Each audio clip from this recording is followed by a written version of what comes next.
Hi, everyone. Lisa Haven here. Well, I hope you liked your stimulus checks because the Biden administration is about to take them all back plus some.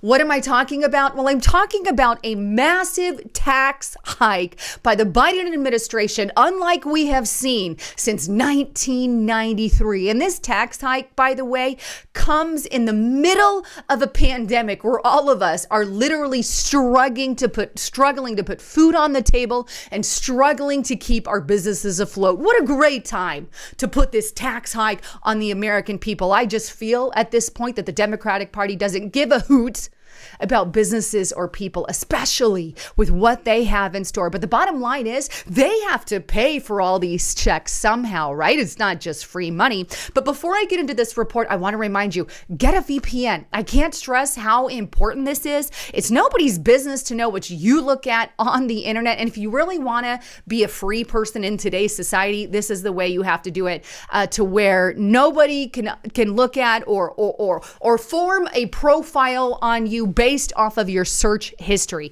And a VPN, what it does is it kind of hides that IP address and makes it off as if you're, I don't know, on a server from California when you live in Texas. So check it out at hidewithlisa.com and take advantage of their 30-day free trial. And that's hidewithlisa.com. But before I get into all of the broadcast, I want to say this. You can't just continue to print money and have no consequences. I mean, we have a $1.9 trillion stimulus package on top of other stimulus packages, right? So the way we're headed, what's the breaking point, right? Is it 2 trillion? Is it 3 trillion? Is it 10 trillion? I mean, what's the breaking point to the United States of America can't just print money out of thin air? We got to have a breaking point. You know, if you ask some liberal, they're just like, yeah, print more, give more. I mean, there's no concept of when do you stop, right? Why not make it $10 trillion package? Why not send $5,000 checks or $10,000 checks or 20? I mean, hey, sky's the limit, right?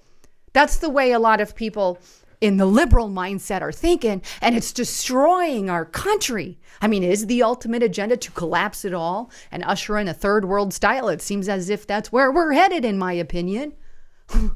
If not, what's the consequences for everything that we're doing?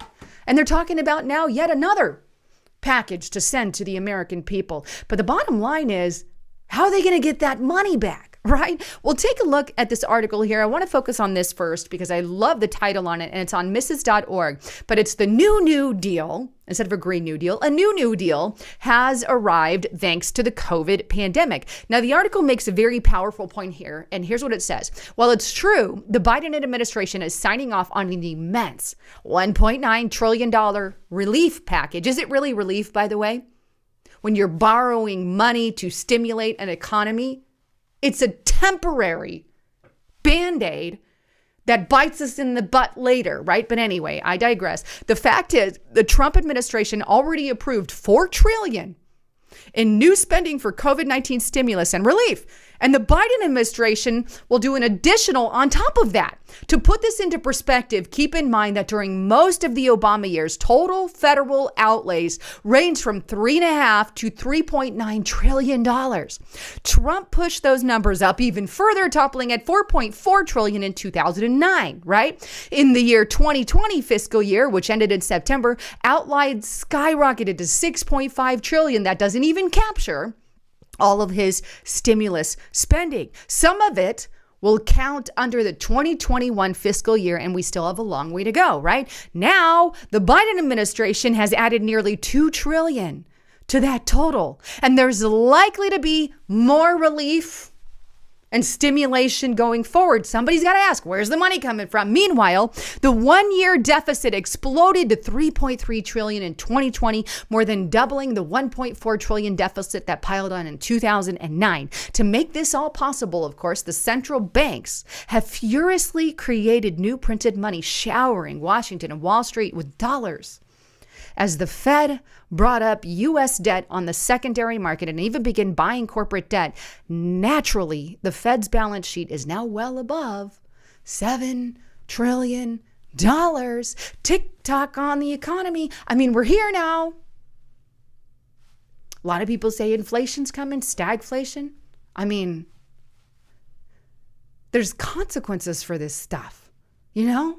I mean, what's the deal here? Are we headed to a one world currency? Is that the end game? Well, we all know what the Bible has to say about that. That's absolutely an area that at least the Bible talks about as far as a global world order, and you got to have some kind of currency for that, right? But take a look at this article here on Bloomberg.com. Biden eyes first major tax hike since 1993.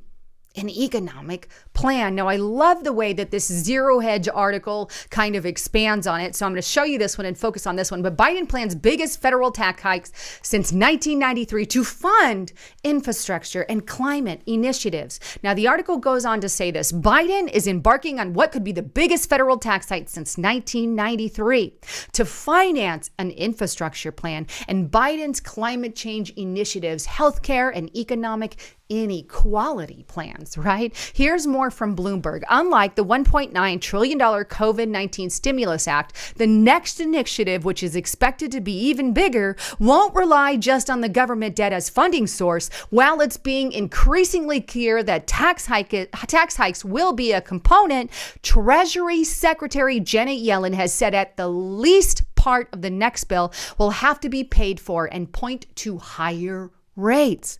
Key advisors are now making preparations for a package of measures. You see, they can't keep printing money. Somebody has to pay for something, right? The article goes on. According to Bloomberg, the tax hikes would likely take effect next year, despite modest support for delaying them further among Democrats. An independent analysis of the Biden campaign tax plan pushed by the Tax Policy Center and cited by Bloomberg estimated the new revenue streams would raise $2.1 trillion over a decade. That's a lot.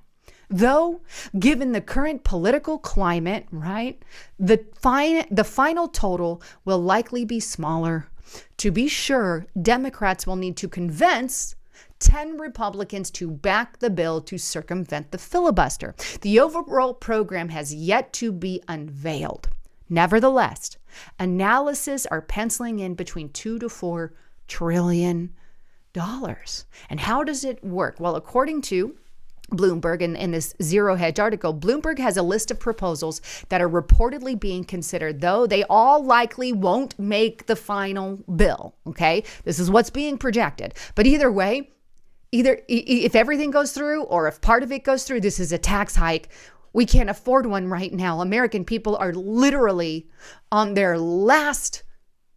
They're borrowing money to survive. Let's just put it that way. Notably, the first two bullets would effectively unwind the two biggest components of the Trump tax cuts. Goodbye, Trump tax cuts, right?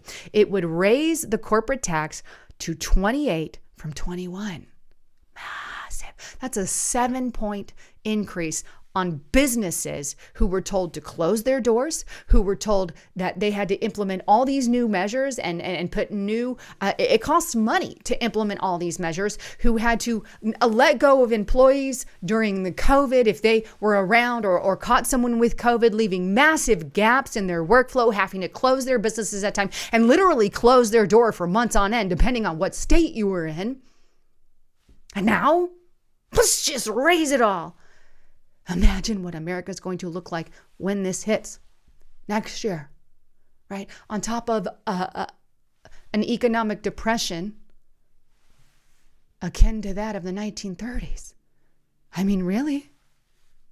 And what happens? And this is why I say, you know, those stimulus checks, I hope you liked them because Biden's about to take them all back. Because if you're one of these businesses and you got this tax hike, right? Or as I'm going to get into a moment, raising the income tax on individuals earning more than $400,000, that's normally your small business owners, right? If you fall into some of that category, and the second one here, paring back tax preferences for so-called pass-through business such as limited liability or LLC or partnerships, right? But anyway, if this is you as a business, you have a couple of options here, right? Either lay off some people because you can't afford them anymore, lower wages, which you really don't want to do, or cut back bonuses, right? That's something you can do. Or you can move out of the country where you're going to pay less in situations or hire workers out of the country. You can try to get some kind of technological advancements in your company where now a machine can do the work.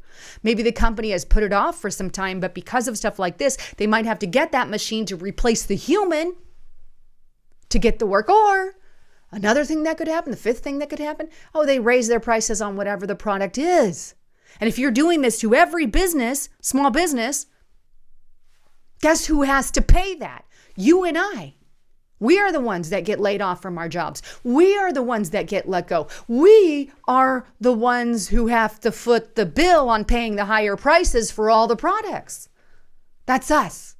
That stimulus check is a penny compared to what's coming with stuff like this, right? But he goes on, he wants to expand the estate taxes reach and a higher capital gain tax for those earning over $1 million annually, right?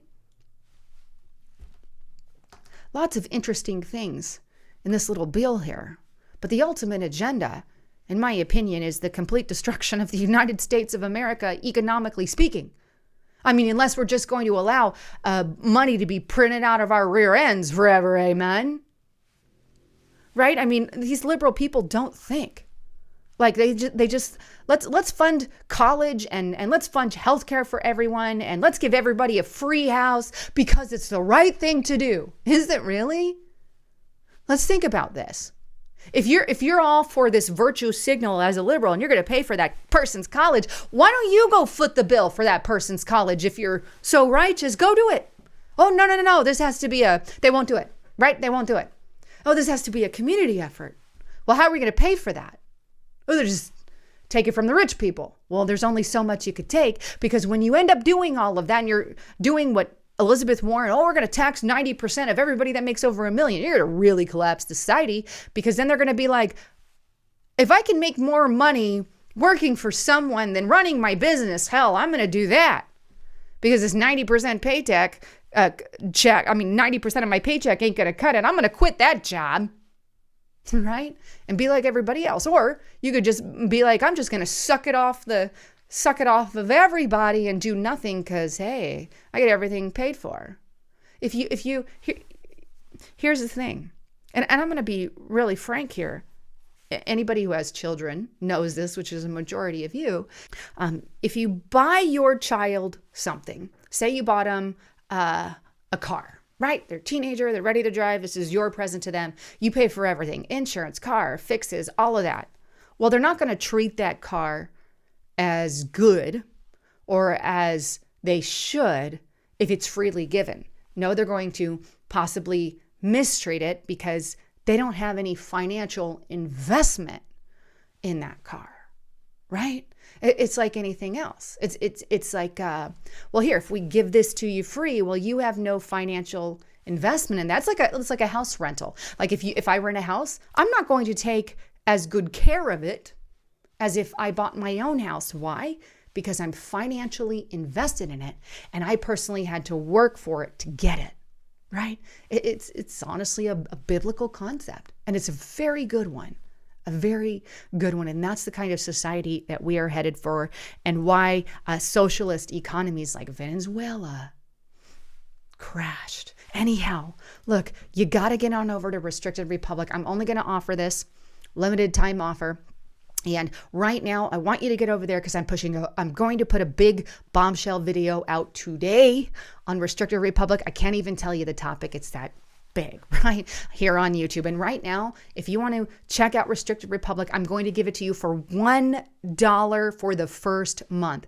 Try it out. If you don't like it after that first month, you're only out $1. And if you want to stay, you can choose to stay. That's up to you. And you can cancel whenever you want, anytime you want. But for $1, use the code DOLLAR and get on Restricted Republic. Check out the real information because I'll be honest, what we're saying here on YouTube is very limited. It's very, very limited. You have to start getting over to these alternative platforms. And right now, $, use the coupon code DOLLAR on the monthly subscription and you get the first month for $1. Anyhow, I love all of you so very much. Please don't forget to subscribe to the channel. And I'm Lisa Haven, signing out.